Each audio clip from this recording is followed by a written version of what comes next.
ಸಿಡಿ ವಿಷಯದಲ್ಲಿ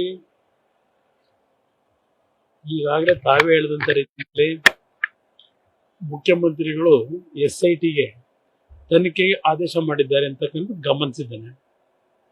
ನಾನಾಗಲಿ ದೇವೇಗೌಡರಾಗಲಿ ಎಂದೂ ಸಹ ಹೆಣ್ಣು ಮಕ್ಕಳ ವಿಷಯದಲ್ಲಿ ಅತ್ಯಂತ ಗೌರವಯುತವಾಗಿ ಅವರ ಕಷ್ಟಗಳಿಗೆ ಯಾರಾದರೂ ಬಂದಾಗ ಅವರ ಕಷ್ಟಗಳನ್ನು ಪರಿಹರಿಸಿ ಕಳಿಸಿರ್ತಕ್ಕಂಥದ್ರಲ್ಲಿ ನಾವಂತೂ ಮಹಿಳೆಯರಿಗೆ ಅತ್ಯಂತ ಹೆಚ್ಚಿನ ಗೌರವ ಕೊಟ್ಟಿರ್ತಕ್ಕಂಥ. ಈಗ SIT ತನಿಖೆಗೆ ಈಗ ಆಲ್ರೆಡಿ ಆದೇಶ ಮಾಡಿದ್ದಾರೆ. ಈ ಒಂದು ಹಾಸನದ ಪ್ರಕರಣ ಚುನಾವಣೆ ಸಂದರ್ಭದಲ್ಲಿ ಏನು ಪ್ರಾರಂಭ ಆಗಿದೆ, ತನಿಖೆ ಸಂಪೂರ್ಣವಾಗಿ ಬರಲಿ, ಹೊರಗೆ ವಾಸ್ತವಾಂಶಗಳು ಬರಲಿ. ಈ ನೆಲದ ಕಾನೂನಿನಲ್ಲಿ ಯಾರೇ ತಪ್ಪು ಮಾಡಿದ್ರು ಉಪ್ಪು ತಿಂದವನು ನೀರು ಕುಡಿಲೇಬೇಕು. ನಾವು ಯಾವುದೇ ಕಾರಣಕ್ಕೂ ಯಾವುದಕ್ಕೂ ತಪ್ಪು ಮಾಡಿದಂಥ ವಿಷಯದಲ್ಲಿ ಯಾರಿಗೂ ಕ್ಷಮಿಸ್ತಕ್ಕಂಥದ್ದು ಇಲ್ಲ ಪ್ರಶ್ನೆ. ಅದರಿಂದ ತನಿಖೆಯ ವರದಿ ಸಂಪೂರ್ಣ ಹೊರಗೆ ಬರಲಿ, ಬಂದ ನಂತರ ಮಾತು ಅದು ನನಗೆ ಸಂಬಂಧ ಇಲ್ಲ. SIT ತನಿಖೆಗೆ ಆದೇಶ ಮಾಡಿದಾರಲ್ವಾ, SIT ಅಧಿಕಾರಿಗಳನ್ನ ಈಗ ಅದೇ ಕೆಲಸಕ್ಕೆ ಹಾಕಿದ್ದಾರೆ.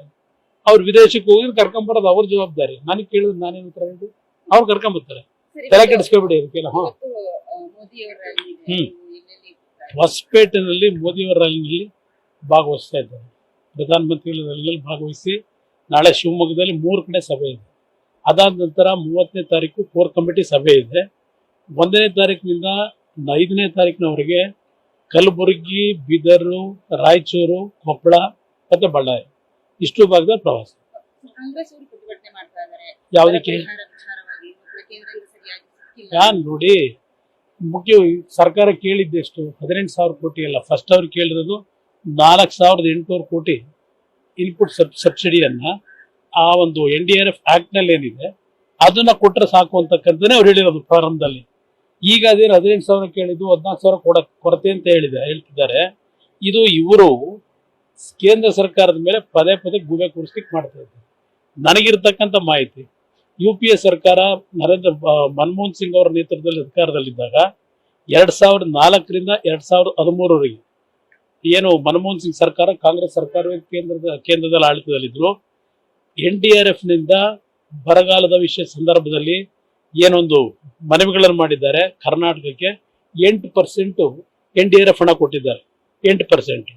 ನರೇಂದ್ರ ಮೋದಿ ಅವರು ಪ್ರಧಾನಮಂತ್ರಿಗಳಾಗಿ 14ರಿಂದ ಇಲ್ಲಿಯವರೆಗೆ ಈ 3,000 ಒಂದ್ ಕಡೆ 3,500 38% ಇವತ್ತು NDRF ನ ಅಡಿಯಲ್ಲಿ ರಾಜ್ಯ ಸರ್ಕಾರಕ್ಕೆ ಹಣ ಕೊಟ್ಟಿದ್ದಾರೆ. ಅವರು 8% ಕೊಟ್ಟಿದ್ರು UPA ಸರ್ಕಾರದಲ್ಲಿ 10 ವರ್ಷದಲ್ಲಿ.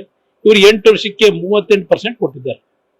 ಇದು ನರೇಂದ್ರ ಮೋದಿ ಅವರ ಸರ್ಕಾರ ಕೊಟ್ಟಿರೋದು. ಕಾಂಗ್ರೆಸ್ ಸರ್ಕಾರ ಜನಗಳ ಹತ್ರ ಸುಮ್ಮನೆ ಅನ್ನೆಸರಿಯಾಗಿ ಕೇಂದ್ರ ಸರ್ಕಾರದ ಮೇಲೆ ಗೂಬೆ ಕೂರಿಸ್ತಕ್ಕಂಥ ವಿಷಯದಲ್ಲಿ ಈ ರೀತಿ ಸುಳ್ಳು ಅಪಪ್ರಚಾರ ಮಾಡಿದ್ರೆ ಜನ ನಂಬ್ತಾರೆ ಅಂತ ಹೇಳಿ ಇದನ್ನೇ ಹೇಳ್ಕೊಂಡು ಹೋಗ್ತಾ ಇದ್ದಾರೆ. ಇವ್ರ ಯೋಗ್ಯತೆಗೆ ಮೊದಲು ಈಗೇನು ಹಣ ಕೊಡ್ತಾರೆ ಅದನ್ನ ಜನತೆ ತಲುಪಿಸ್ತಕ್ಕಂಥ ಕೆಲಸ ಮಾಡಿದ್ರೆ ಅದೇ ಒಂದು ದೊಡ್ಡ ಸಾಧನೆ. ಆ ಕೆಲಸ ಮಾಡಬೇಕು ಅನ್ನೋದು ನನ್ನ ಅಭಿಪ್ರಾಯ.